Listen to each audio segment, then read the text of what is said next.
The most dangerous weapon in a family isn't a well-kept secret or a single dramatic betrayal. It's a whisper, repeated over and over until lies start sounding like truth.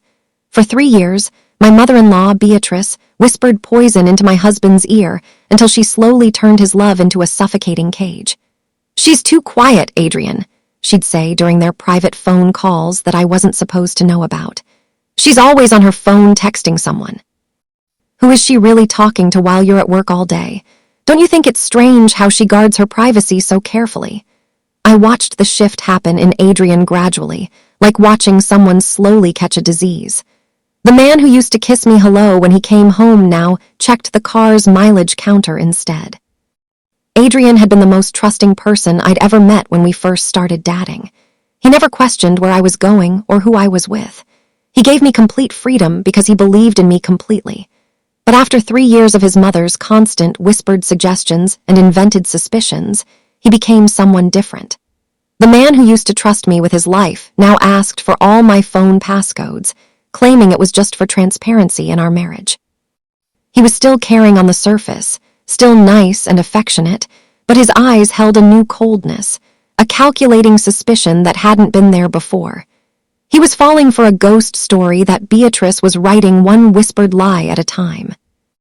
What neither Adrian nor Beatrice knew was that while she was busy spending all her energy trying to destroy my reputation and poison my marriage, I was the only person in the room who knew her entire world was about to collapse.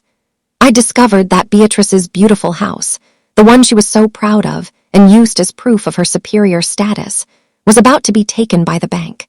She was weeks away from foreclosure and homelessness, and she had no idea that I already knew. I'd found the evidence by accident, but I'd kept it to myself, because I knew that if I told Adrian what his mother was hiding, Beatrice would just spin it as another lie, more proof that I was the evil woman trying to turn son against mother. Kindly like this video and subscribe to this channel. That is your way of showing us support of keeping us going. You can also turn on notifications on this channel so you'll be one of the first persons notified when we post. Back to my story. My name is Sophia, and I'm an international banking lawyer specializing in consumer protection cases. I met Adrian 4 years ago at a mutual friend's wedding where we were both guests. He was kind, funny, genuine, and completely different from the aggressive corporate types I usually met in my field. We fell in love quickly and got married within a year. I thought I was marrying into a warm family. Adrian's father had passed away when Adrian was young, and Beatrice had raised him alone, something she reminded everyone about constantly. She'd built her identity around being the sacrificing mother who'd given up everything for her son, and she expected eternal gratitude and complete control in return. Beatrice hated me from the very first moment we met. I was too career-focused for her traditional views about women. I was a city girl who didn't know how to cook elaborate meals or sew or do any of the domestic things she valued. I made more money than Adrian did, which offended her sense of proper gender roles. I didn't go to church every Sunday like she did. I didn't ask her permission or advice about how to run my marriage. Basically, I didn't fit her vision of what her son's wife should be. When Adrian married me anyway, ignoring her objections and suggestions that he wait longer or find someone more suitable, Beatrice made it her personal mission to save him from what she saw as a terrible mistake. She began inventing stories slowly and carefully, starting small so they'd seem believable. She'd call Adrian at work and mention casually that she'd driven past our house and seen a strange car parked in the driveway. Who could that have been? She'd suggest at family dinners that I seemed secretive about my finances, implying that I might be hiding money or spending behind Adrian's back. She'd point out every time I was on my phone, asking in a sweet, concerned voice who I was texting so intently. She'd notice if I came home 15 minutes later than usual and wonder aloud where I'd really been. Each individual comment seemed harmless, just a concerned mother looking out for her son. But together, repeated week after week for 3 years, they built a picture of me as someone suspicious and untrustworthy. Adrian knew his mother could be dramatic and overprotective. He'd even told me early in our relationship that she sometimes exaggerated things or saw problems where none existed. But repetition is an incredibly powerful thing, especially when it comes from someone you've trusted your entire life. Slowly, almost without realizing it was happening, Adrian started to change. The care and attention he showed me began to feel suffocating instead of loving. He'd drop by my office unannounced during the day, claiming he just wanted to surprise me with lunch, but really checking to see if I was actually where I said I'd be. He started asking for receipts for every meal, every purchase, every expense, wanting to review our spending together. He became a detective in his own marriage, investigating a crime that didn't exist. He'd check my car's GPS history when I wasn't looking. He'd scroll through my phone when I was in the shower, looking for evidence of the affair his mother had convinced him I must be having. He'd ask me detailed questions about my day, then compare my answers to what I'd told him previously, looking for inconsistencies. He never found anything suspicious because there was nothing to find, but that almost made it worse. Beatrice had planted the seed of doubt so deeply that the absence of evidence just meant I was good at hiding things. I was living with someone who loved me but didn't trust me anymore, and it was destroying us both. I tried talking to Adrian about his mother's influence, but that only made things worse. He'd get defensive and accuse me of trying to drive a wedge between him and Beatrice. He'd say I was being paranoid or oversensitive, that his mother just cared about our well-being. Every conversation about it ended in an argument, with me frustrated and Adrian confused about why I couldn't just accept his mother's loving concern. So I stopped trying to convince him. I realized that words wouldn't work against Beatrice's campaign. She'd spent 3 years building her narrative, and I couldn't tear it down with logic or explanations. I needed something else, something undeniable that would force both of them to see the truth. The opportunity came on a Sunday evening when we were at Beatrice's house for dinner. Something she insisted we do every week. I excused myself to use the bathroom and passed through her home office on the way. Her desk was covered with papers, bills and documents scattered everywhere in a way that suggested financial chaos rather than organization. Among the mess, I noticed an official-looking envelope with the county seal and bold red letters. I shouldn't have looked. It wasn't my business, but something made me pick it up and read it.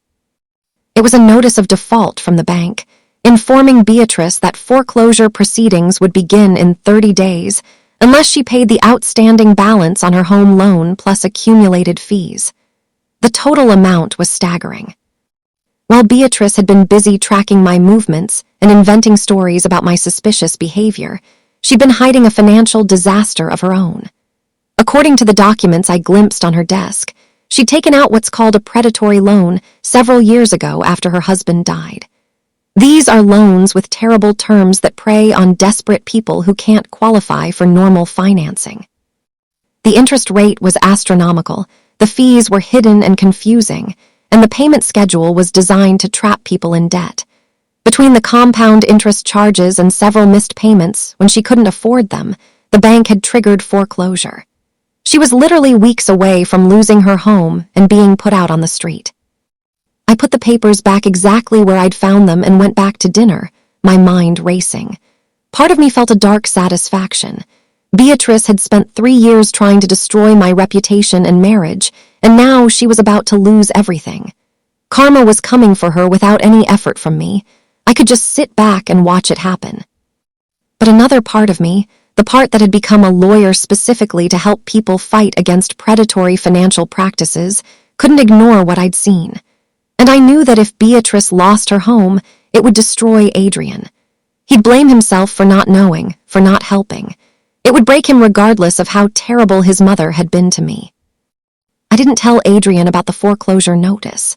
I knew exactly what would happen if I did. Beatrice would immediately claim I was snooping through her private papers, invading her privacy, making up lies to make her look bad and turn Adrian against her. She'd say I was trying to embarrass her or prove I was better than her. Adrian, already primed by years of his mother's whispers to see me as suspicious and secretive, would probably believe her version. The discovery would somehow become evidence of my wrongdoing instead of her financial irresponsibility. So I kept quiet and handled it the only way I knew how, in complete silence, working alone late at night when Adrian thought I was doing something suspicious. I started staying late at my office 3 or 4 nights a week, telling Adrian I had casework to catch up on. He'd call during those nights, his voice tight with the suspicion his mother had planted, asking what I was really doing and when I'd be home. I could hear Beatrice's voice in the background sometimes during those calls, could imagine her standing there beside him making worried faces and mouthing suggestions about what questions to ask me.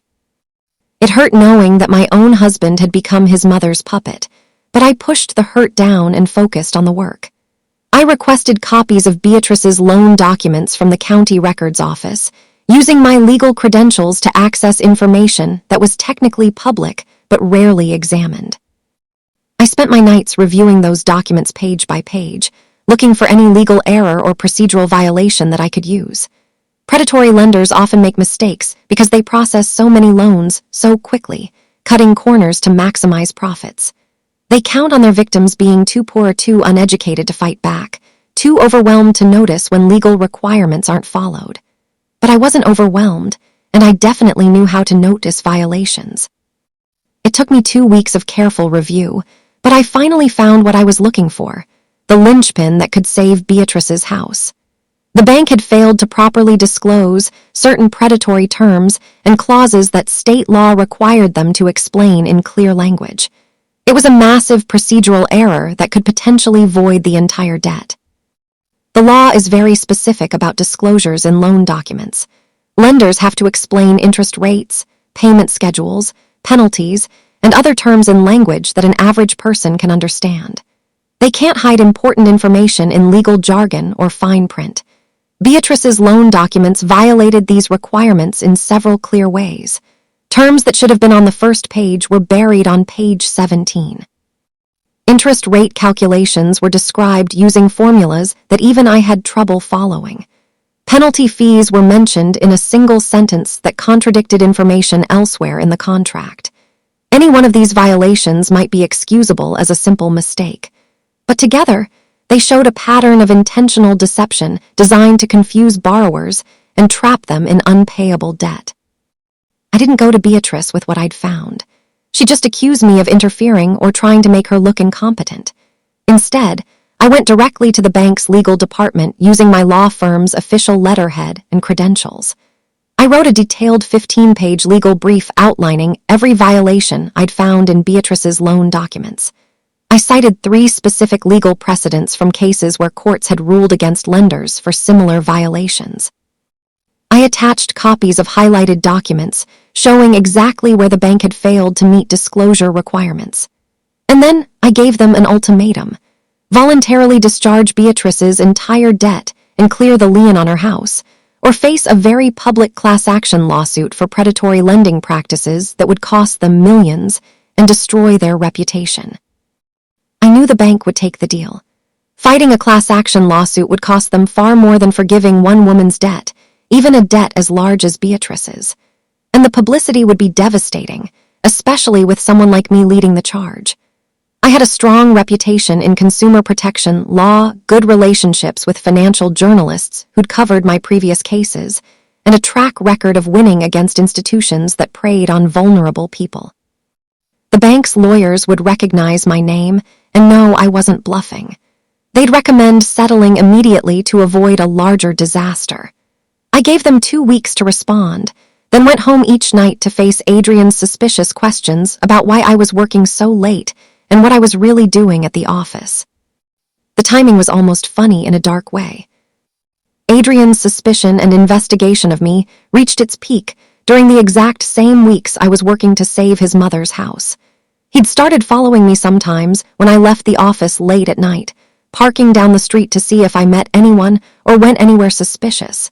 He'd check the mileage on my car obsessively. He'd ask me the same questions multiple times trying to catch me in a lie. Beatrice called him constantly during this period, feeding his paranoia, suggesting he hire a private investigator or install tracking software on my phone. Our marriage was hanging by a thread, and I couldn't even defend myself because revealing what I was actually doing would ruin everything. I had to let them both believe the worst of me while I worked to save Beatrice from her own mistakes. 2 weeks later, exactly on the deadline I'd given them, the bank's legal department sent their response. They agreed to every term I demanded. Beatrice's debt would be completely discharged, marked as satisfied in full. The foreclosure proceedings would be immediately canceled. The lien on her property would be released.